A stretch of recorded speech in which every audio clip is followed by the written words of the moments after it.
Okay, in this video we're going to show you how to make your own plugs into your countersinked hole. Here I have three sizes of plug cutters. I've got a 3/8 in the drill press, a 1/2 inch, and a 5/8.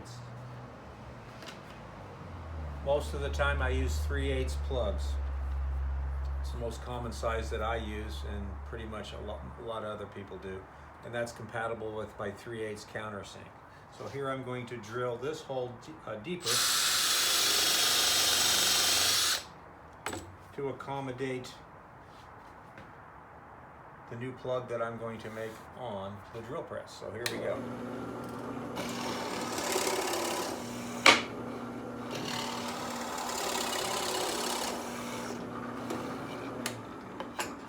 We'll take our little punch, break that plug out.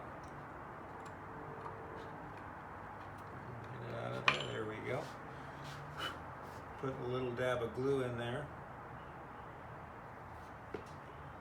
We'll line the grain of the plug up with the grain of the wood so it looks good when we sand it down. We drive it in, we'll let that set up.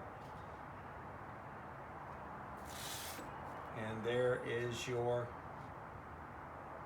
plug making video.